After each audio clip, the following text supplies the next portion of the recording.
The comments, opinions, and views shared during this program are of those individual Freemasons and do not reflect the official position of a Grand Lodge, Concordant Body, Appendant Body, Masonic Authority, or CraftsmanOnline.com.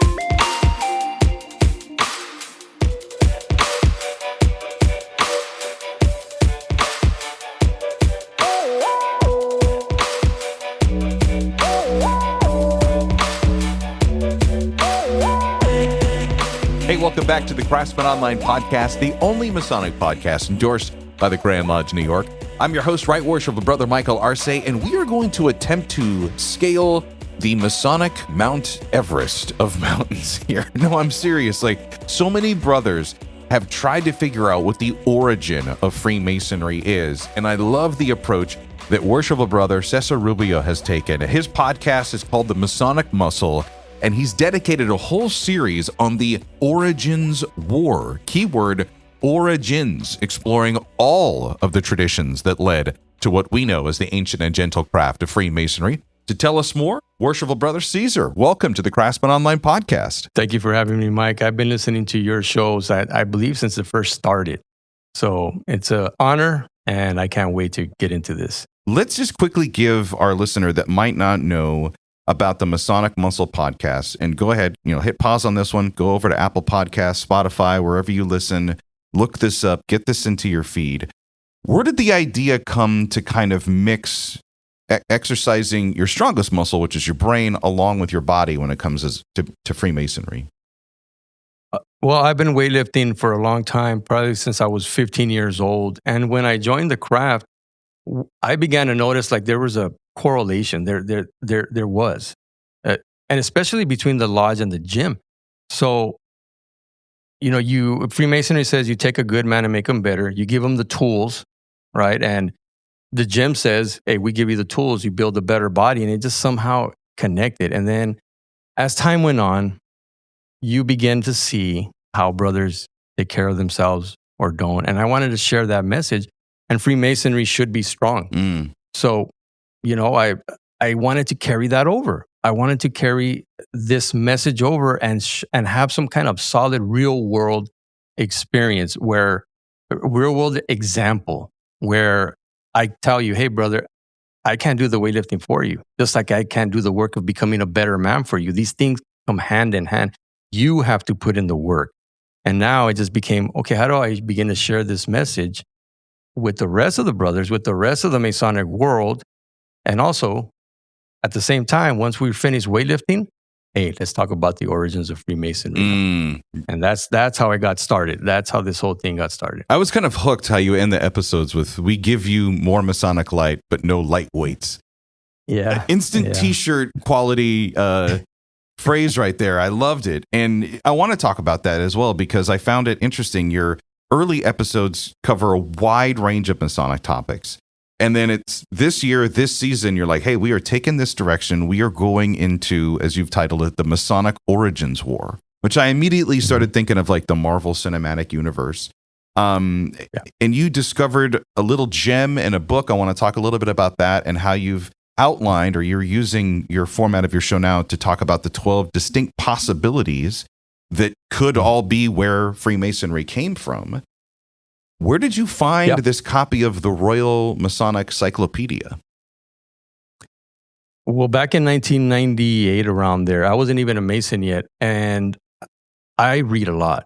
And I read a lot about ancient history, a lot about Grant Hancock's books, all those books. And so when I was in Barnes & Nobles or Borders or one of those books, I came upon a book called Secret Societies and Subversive Movements by Nesta Webster. It came out in 1924, but it's still in reprint. It's still reprinted. And in there, when I started reading it, in chapter number 5, it's called The Origins of Freemasonry. I didn't really know Freemasonry. I read it, and there it was. At the very beginning, this was the hook, and this is how I came upon it. It says, the origin of Freemasonry, says a Masonic writer of the 18th century, is known to Freemasons alone. If this was once the case, it is no longer. For although the question would certainly appear to be one on which the initiated, that would be us, right, should be qualified to speak, the fact is that no official theory on the origin of Freemasonry exists. The great mass of Freemasons do not know or care to know anything about the history of their order. And I'm like, And then it goes on to say where he got it from. He got it from the Royal Masonic Encyclopedia of 1877, written by a brother Mackenzie. He's out of Scotland, and he was a scholar. And this is a very, very little known encyclopedia. It was big during that time, but it just never got pushed out. So you can go out there and find it. You have to get it reprinted. It's about $50, $60. It's about 1,000 pages, but that's where I got it from. And for the very first time, I believe that's where the 12 origin theories were actually listed and printed for the very first time for the Masonic world to see in some type of shape or form. And from that point on, I was like, is this just 12? Is it more than 12? What's going on here? And so now once I became a Mason, that was always on my mind. Where did this come from? Let's do a little East Coast, West Coast comparison here. You're a proud California Mason. I'm a proud New York Mason. Yes. The quote that you shared from the book, it kind of hit me right here in the middle of the chest because I'm like, if I talk to 10 brothers in lodges in my area of upstate New York, I would say 9 of them either think they know what the origin story of Freemasonry is, which they're going to say it's probably the Templars or some ideation of that, or they're going to think that the origin story of Freemasonry is the Hiramic legend play, that the drama that they see after the end of the Third Degree. And maybe one of them has actually ever researched or looked into it and has their own thoughts. Do you find that to be true in your area of California? What that paragraph elucidated, what it said ended up being absolutely true. I joined, and from time to time, I would ask brothers, keep in mind, I joined back in 2002, 2001. So from time to time, I would have conversations with brothers, and whenever I got the chance, I would ask them in Knights Templar, building of King Solomon's Temple, like those were the go-tos. Yeah. There wasn't too much outside of that. There wasn't any awareness of any others that they let me on to. And so it was the same experience that you had. Very, very same. It was like, so what gives here? What's happening? Why do you think that is? Why do you think brothers just kind of, I hate to say it this way, but almost don't really care about the story? That's a good question, Mike. And I've been giving it a lot of thought. Even before we started communicating, I've been thinking about this.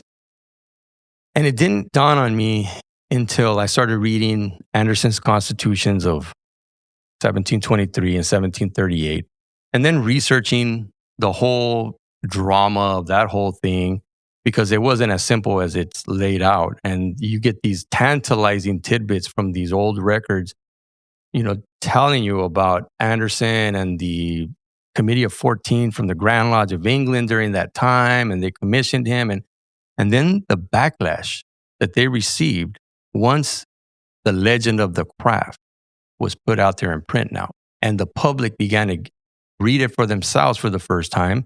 And Masons began to read it for the first time. There was already a version. It was in the Cook manuscript, and it's also in the Regis manuscript of 1390. But this, for the first time, was what Masons were being taught was the origins of Freemasonry. And I take it, I believe that the outrage and the ridicule that they received made them go away from that. And over time, we just began to forget about that. And now we're just disconnected from that. And any mention of it is, you get the deer in the headlight. What's he talking about? Well, I also feel like there's just this vanilla, very generic story. And I mean, to our listener and brothers know this as well. I mean, you could go search any Grand Lodge website and most Masonic Lodge websites in North America, and they're going to have a page that's going to talk about us, the about us, and kind of a little history of the lodge. And when they talk about the history of Freemasonry, it's almost word for word the same thing. They're going to say, from the ancient craft guilds, there's a difference between operative and speculative. It's all the stuff that we've been told for so many years, and then it just kind of ends there. There's maybe a little tease here or there about, possibly the Knights Templar or something, depending on, again, what jurisdiction or just how involved that lodge or Grand Lodge is into that story. And then kind of it, and then skips up to and in modern Masonry, blah, blah, blah, blah, blah, blah, blah, blah, blah.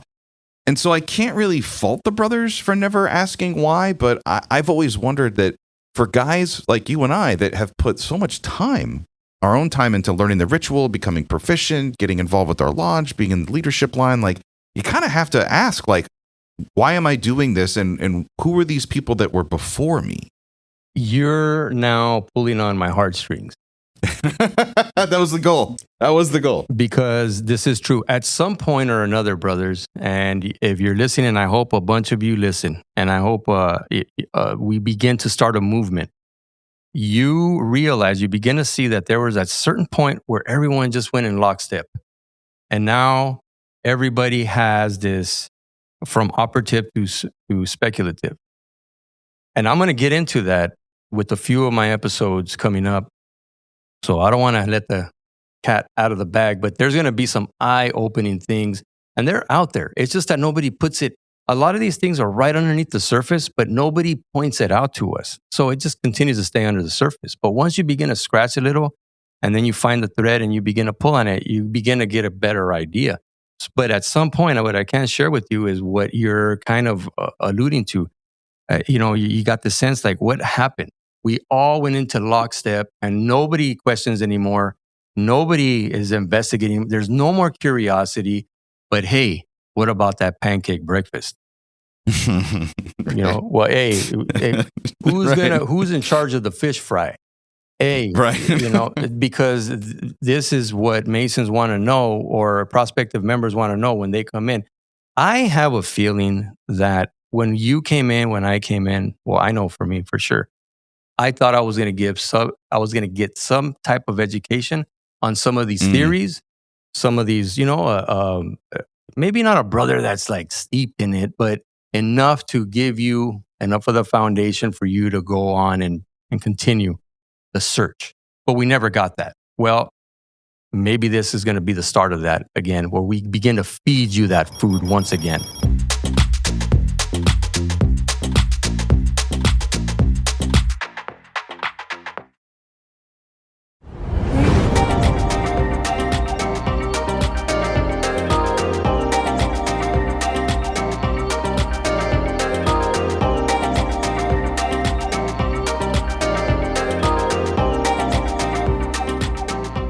Fair disclaimer, I always tell guys when they come into Masonry, take everything you've ever heard or books or YouTube videos or History Channel documentaries or whatever you've seen out there, just take all of that and put it into a temporary folder, because your true education into Masonry doesn't really begin until your first degree, because then we tell you what Freemasonry is supposed to mean, and we paint the definition for you.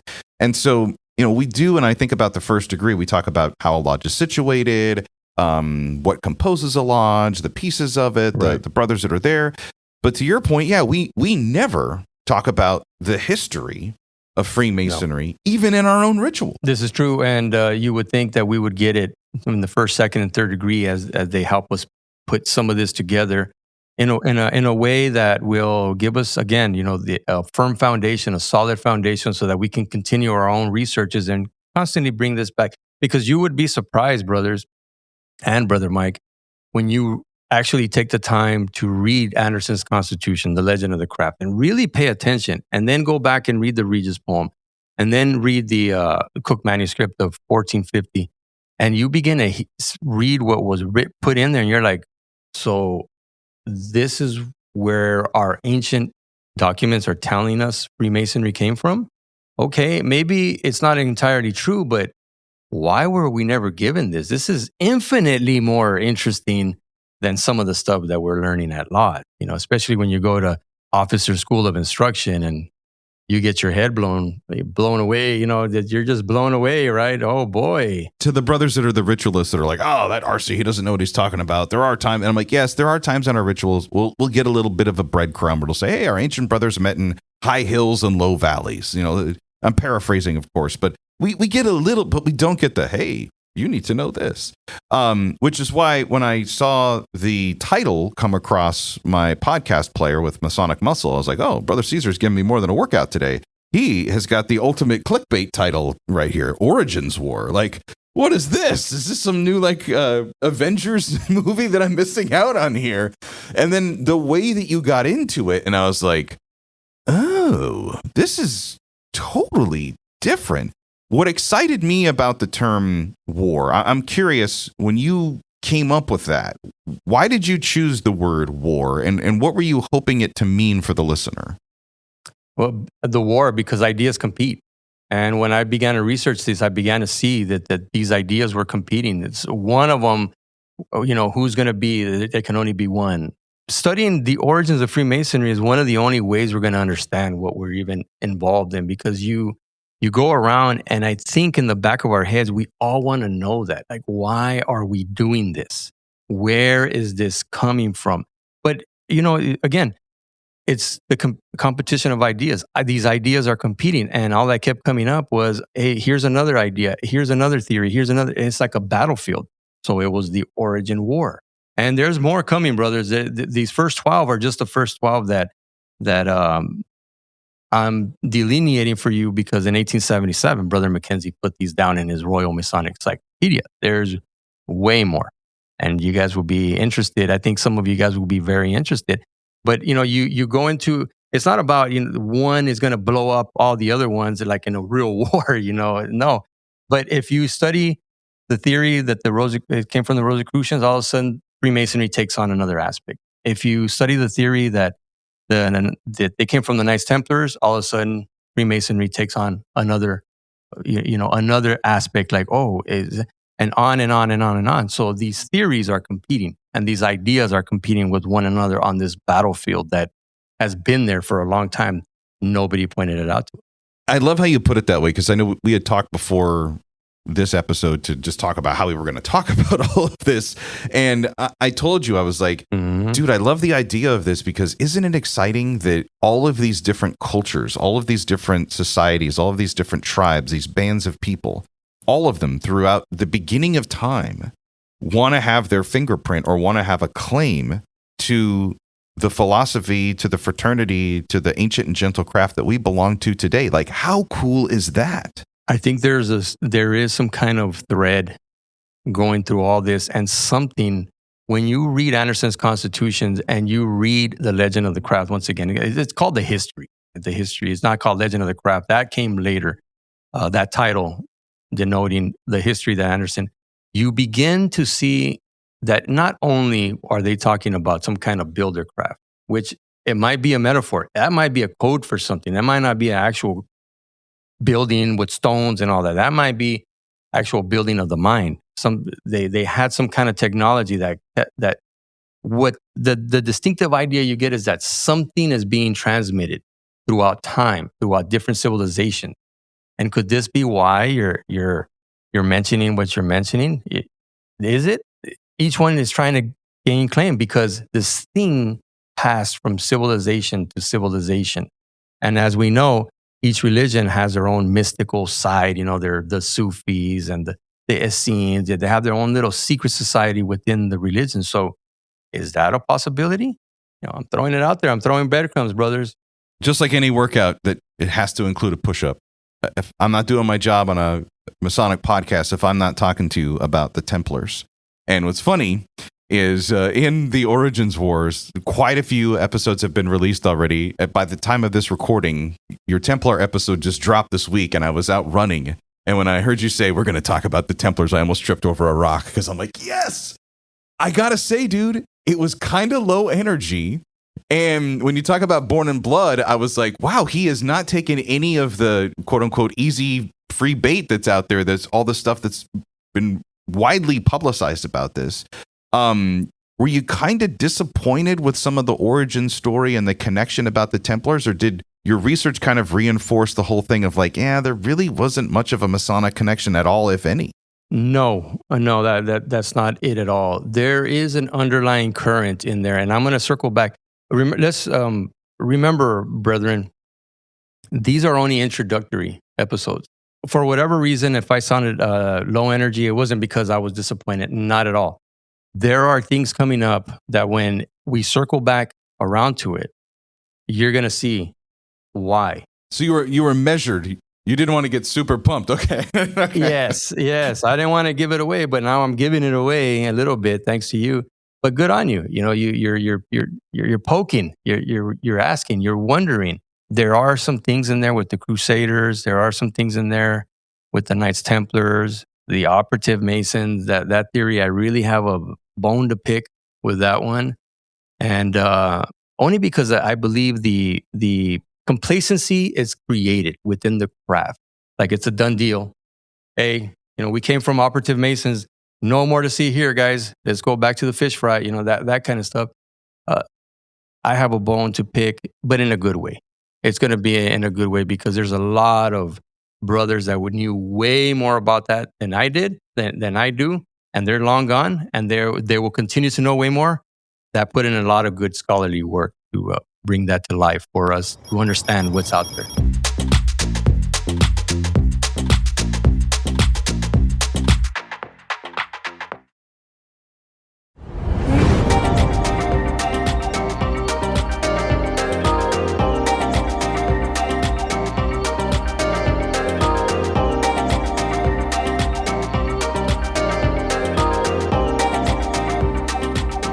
Now, you had mentioned that a majority of, I would say, the outline for the Origins Wars is based on the 1877 Mackenzie Encyclopedia that you have a copy of, which does kind of outline the 12 theories, the 12 origins of Freemasonry. We know that there's more that have been built and are obviously about that. But going back to like 1877, was there anything in there that was controversial at that time that would still be considered controversial now? Or is it kind of like old news? You're like, yeah, I kind of already knew that.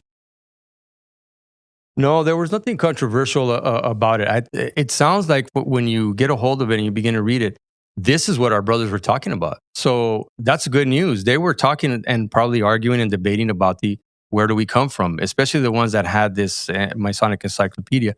So I think he was just trying to put this out for everybody to read, to continue the conversation is what I imagine he was trying to do, because he was highly involved with like the Hermetic Order of the Golden Dawn. He was very esoteric in that area, which I think, drew ire from the Grand Lodge of England and Scotland. They didn't want to, they were trying to push themselves away from that controversial aspect in their mind.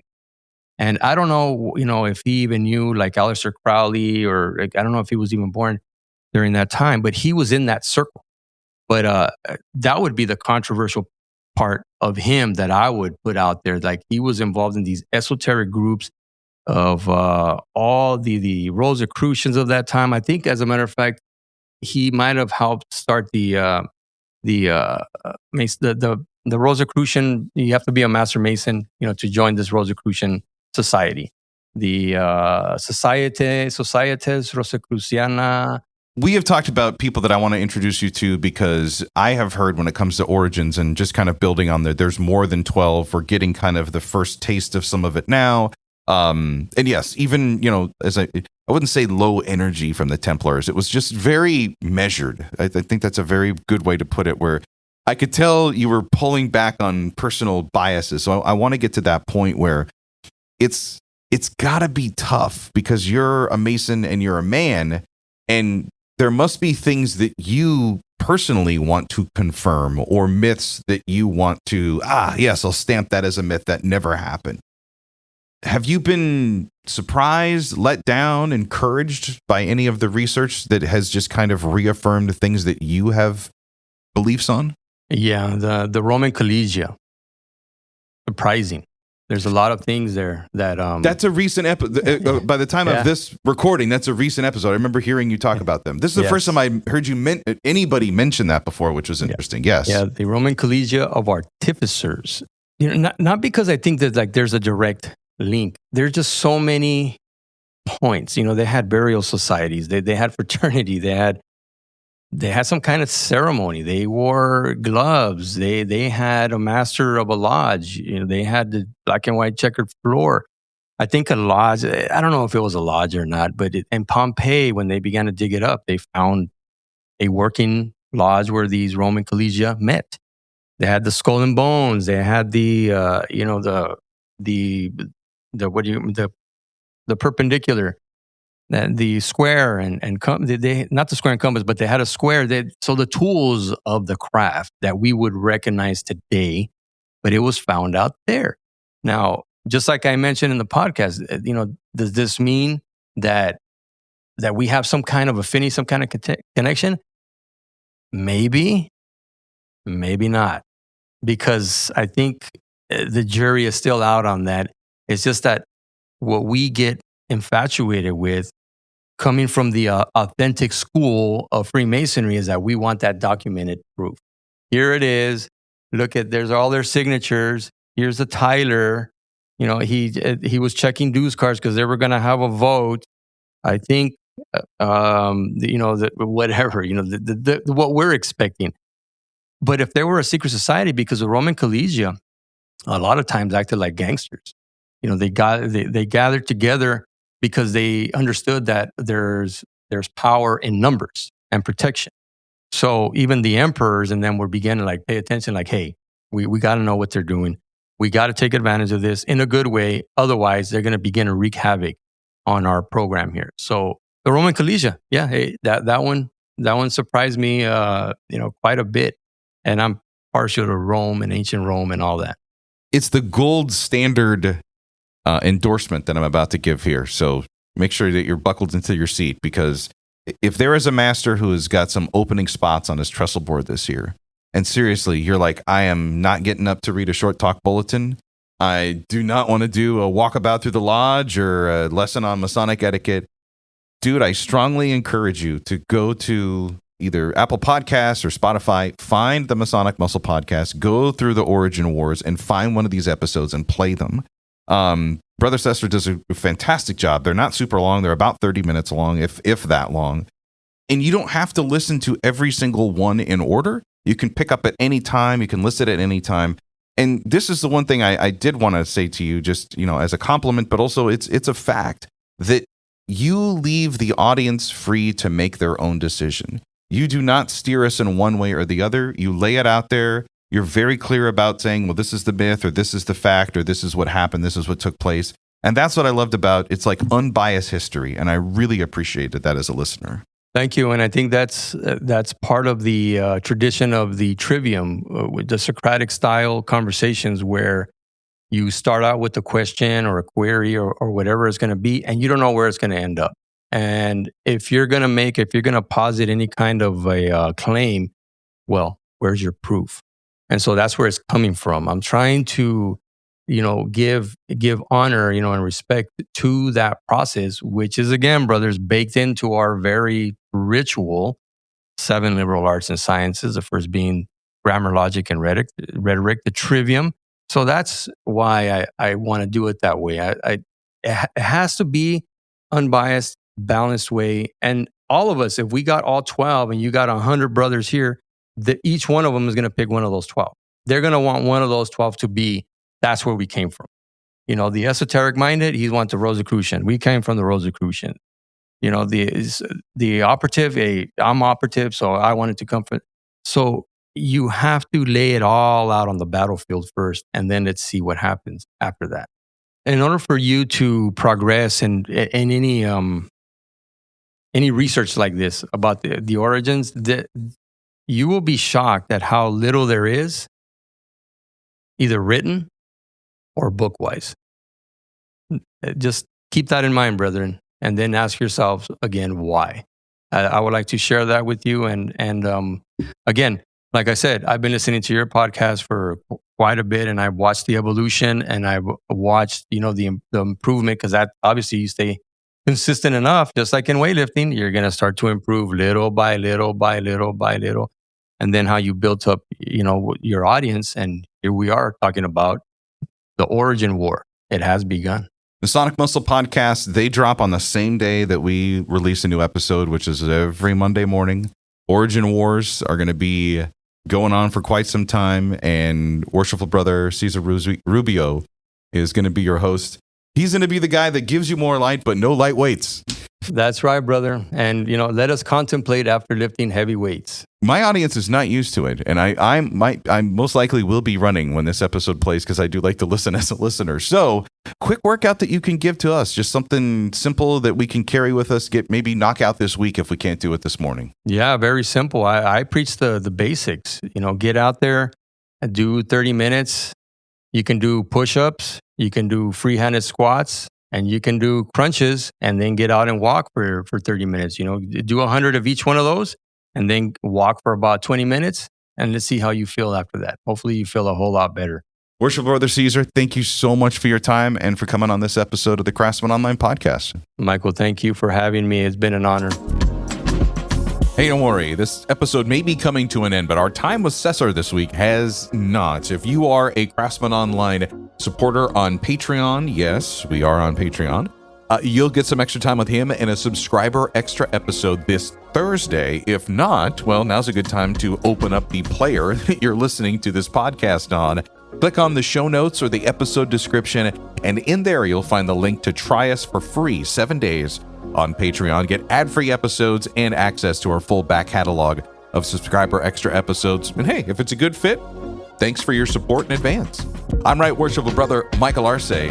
Back on Monday morning, we learn how to bring a lodge back to life. Lodge revitalization. We get into it with Worshipful Brother Jonathan Wilsey. Until then, let peace and harmony prevail.